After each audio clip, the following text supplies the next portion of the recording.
Olá, é bom ter você de volta. E vamos ver hoje um tema na jurisprudência que é relativamente novo, mas parece que está se tornando mais comum, que é a responsabilidade do empregador por eventual furto de veículo do empregado. O primeiro caso que nós vemos aqui dá uma noção de qual vem a ser o fundamento para essa eventual responsabilidade. Assim, nesse RR 1670 de 2010, se tem que, nos termos do artigo 2º da CLT, cabe ao empregador fornecer as ferramentas necessárias para atividades laborais. Nesse passo, a partir do momento em que o empregador transfere o risco de sua atividade ao empregado, exigindo-lhe a utilização de seus bens particulares para a execução do contrato, torna-se responsável por a eventual perda ou deterioração desse bem. Assim, consignado no acordo regional que era obrigatório o uso do veículo próprio para o trabalho e que o furto do veículo ocorreu no horário de trabalho, surge para o empregador a obrigação de reparar o dano decorrente do referido veículo. Ou seja, aqui a gente tem uma expansão daquela ideia de caber ao empregador eventual indenização por desgastes por exemplo, combustível que tenha que ser utilizado pelo empregado em veículo próprio para o desempenho das atividades laborais. A referência ao artigo 2º da CLT remete ao critério da alteridade, referente à assunção dos riscos do empreendimento pelo empregador, ou seja, não cabe ao empregador transferir ao empregado os ônus, especialmente os encargos financeiros relativos às ferramentas ou os meios para a realização das atividades ao empregado. Não é possível essa transferência. Assim, o entendimento que se constitui é de que essa perda do veículo por furto e a utilização desse veículo como meio essencial para a realização do trabalho se qualificaria como uma transferência dos encargos do empreendimento ao trabalhador em desatenção ao previsto no artigo 2º da CLT, que contempla a alteridade na prestação do serviço, ou seja, a responsabilidade do empregador pelos ônus do empreendimento. Isso também é o que se vê no RR 267 de 2010 também, onde se traz a mesmo tipo de fundamentação. Um outro elemento que pode se verificar e que pode dar cabimento a essa indenização é a circunstância de que se permita que o empregador permita o estacionamento de veículos dos funcionários no estabelecimento comercial. Nesse caso, nessa decisão específica, a decisão do TST se refere à formação da responsabilidade por se tratar o empregador, nesse caso, de depositário, na forma do Código Civil. Entretanto, a conclusão final desse julgamento foi de que, a partir do acordo regional, a moto do reclamante estava estacionada na área externa da reclamada e não a notícia no sentido de que a motocicleta do autor fosse essencial para a prestação de serviço, ou seja, esse estacionamento do caso concreto está verificado nesse RR 186 de 2015, decisão que por acaso foi mantida pela SDI na apreciação dos embargos. Ela entende que essa circunstância de o estacionamento não estar sob a vigilância do empregador descaracteriza essa obrigação. E também não se verificou no caso concreto de que o veículo se mostrasse essencial para a prestação do serviço. Aqui, numa figura um pouco diferente, numa fundamentação um tanto diferente, no RE 89 de 2016, se tem o fundamento de que é irrelevante para a configuração da responsabilidade definir se há ou não contrato de depósito. Mas no caso aqui o que se tem é que o reclamado, ao reservar um espaço para que seus empregados estacionem seus veículos, independentemente de contraprestação financeira, assumiu o dever de guarda sobre o bem, tornando-se civilmente responsável por furtos e avarias que ocorrerem dentro do parqueamento, do estacionamento. E aqui se renova aquela fundamentação relativa à alteridade, ou seja, os riscos das atividades laborais não podem ser repassados ao trabalhador. Assim, essa noção de que haveria necessidade de configuração de uma relação jurídica de ordem diversa, ou seja, algum tipo de guarda, algum tipo de detenção ou de depósito por parte do empregador, não é necessária nesse caso, pelo menos a partir dessa fundamentação extraída desse julgamento. Aqui também se tem que o quadro registrado pelo Tribunal Regional não revela a conduta culposa da empresa, na medida em que não se verifica que tenha assumido perante o empregado a responsabilidade pela guarda do veículo estacionado em estabelecimento externo ou aberto, tampouco estava a utilização do automóvel condicionada à prestação do serviço. Assim, nesse caso, se confirma a noção de que se esse estacionamento é fora, é externo e sem qualquer tipo de vinculação ao empregador, não se caracteriza a responsabilidade no eventual furto desse veículo. É o que se tem nesse RR 1518 de 2010. Aqui no caso se confirma a posição no sentido contrário, que é a disponibilização de estacionamento próprio atrai responsabilidade pela perda do bem ali depositado, surgindo o dever de indenizar o dano patrimonial porventura ocorrido. É o RR 58600 de 2013. Nesse caso, tem-se que a decisão regional baseou-se na prova oral produzida que consignou que o reclamante utilizava o veículo próprio para prestar serviço em benefício da reclamada, e o furto do referido veículo ocorreu em dia útil e em horário de trabalho, quando o atendimento a clientes demandada, estando caracterizado o furto efetivamente ocorreu quando o reclamante estava a trabalho prestando serviço à reclamada. Assim, nesse caso, nesse RR 91500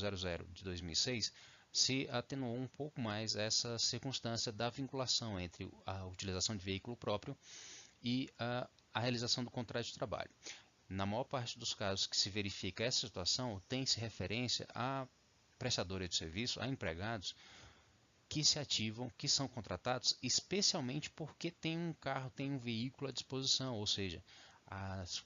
a circunstância de que o trabalhador tem à disposição um veículo e pode utilizá-lo na prestação de serviço se qualifica como condicionante para a realização do contrato. E essa circunstância reforça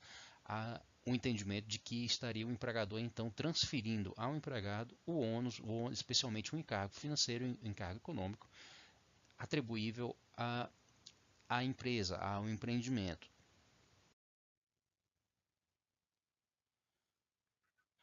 Aqui um elemento lateral no RR 10.400 de 2006, que se tem que, antes posto, não se constatam violações apontadas, visto ser do ônus da reclamada a produção de prova do fato impeditivo do direito do autor, ou seja, que no momento do furto o reclamante não estava utilizando o veículo ao trabalho. Em algumas situações, nós podemos verificar também que se esse furto ocorre no momento que é estranho à prestação de serviço, eventualmente não caberá a responsabilidade ao empregador. Mas a circunstância que vai ter que se verificar é que será um ônus da reclamada a produzir essa prova, ou seja, de que essa utilização do veículo não se vinculava à prestação de serviço. Deve-se notar, por outro lado, que é possível encontrar algumas decisões nas quais se afere que a perda ou a utilização indevida do empregado do veículo fornecido pela empresa pode caracterizar a falta grave que autorize a rescisão do contrato de trabalho por justa causa. Um caso curioso, mas um pouco mais antigo, e cuja a repetição pode ser um pouco duvidosa, se tem no RR 20.300 de 2005. Aqui se tem que, se a norma coletiva, fruto da flexibilização, isenta de responsabilidade o empregador de eventual furto na motocicleta de seu empregado, não pode o judiciário interferir na autonomia da vontade das partes, materializada no instrumento coletivo, para invalidar o ajuste, sob pretexto que estaria transferindo para o empregado os riscos da atividade empresarial, até porque não há lei impondo ao empregador a obrigação de contratar seguro para cobrir o dano do patrimônio de seus empregados. Aqui, como diz, essa decisão é um pouco mais antiga, eventualmente não seria renovada ou mantida em vista dessas decisões anteriores que nós vimos, ou seja, é possível não se considerar mais tão firme esse entendimento de que a norma coletiva poderia estipular a isenção da responsabilidade do empregador por eventual furto ou danos que advenham da utilização de veículo próprio do trabalhador na prestação de serviço. Mas o certo é de que essa decisão persiste. Essa decisão pode, portanto, ser eventualmente utilizada como fundamento para divergência jurisprudencial para confronto para oposição de embargos à STI. E mais uma vez nós lembramos que aqui são decisões de turmas do TST, não valeriam para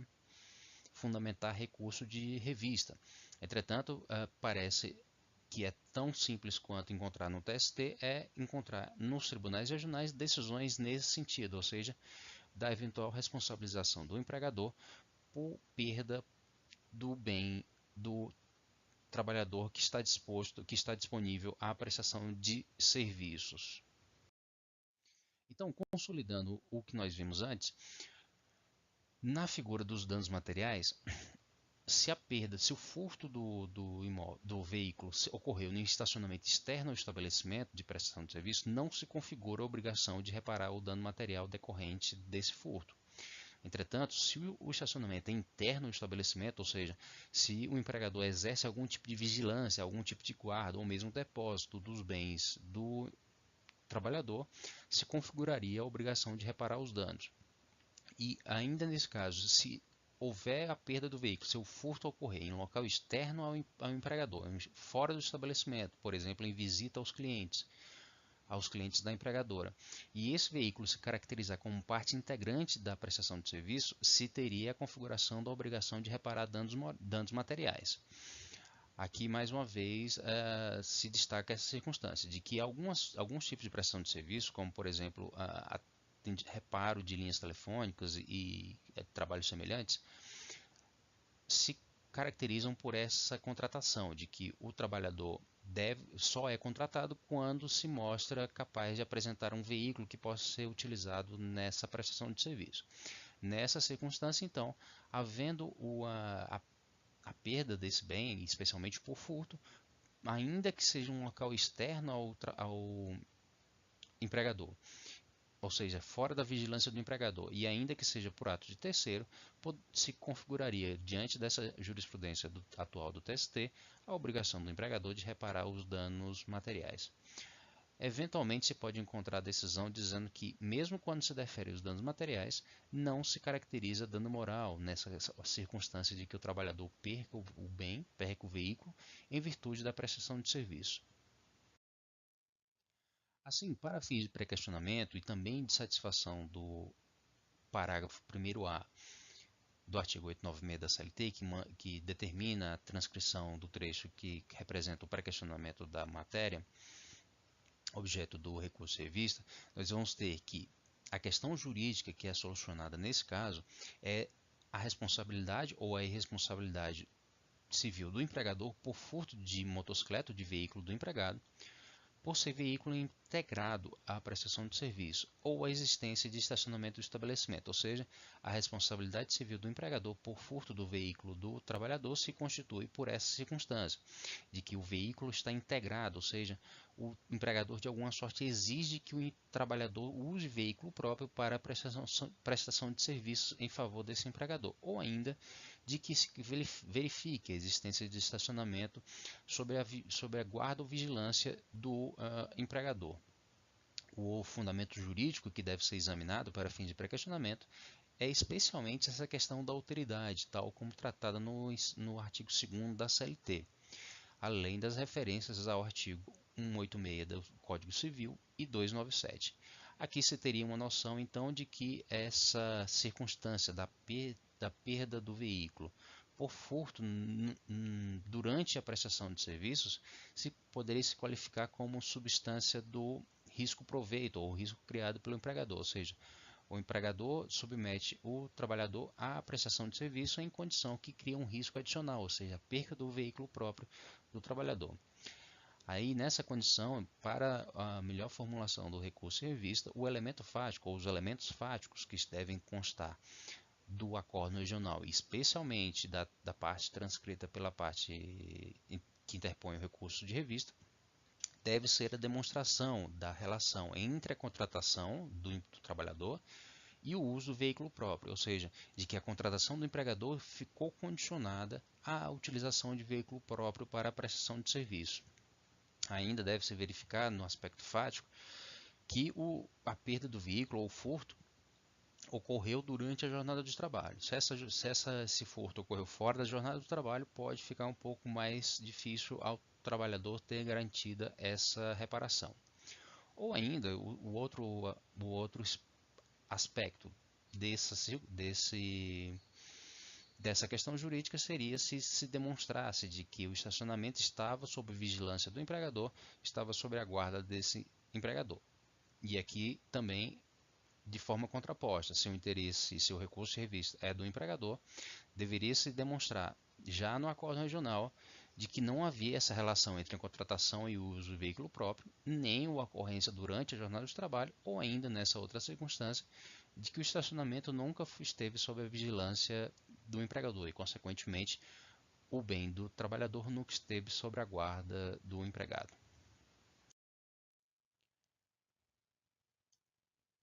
É assim então que nós vimos esse tema, que eventualmente vai se tornar mais corrente. Na descrição do vídeo você pode ter acesso a um link no qual se tem a ementa dos julgados que foram referidos durante esse vídeo. Eu agradeço a atenção e nos vemos no próximo vídeo. Até mais.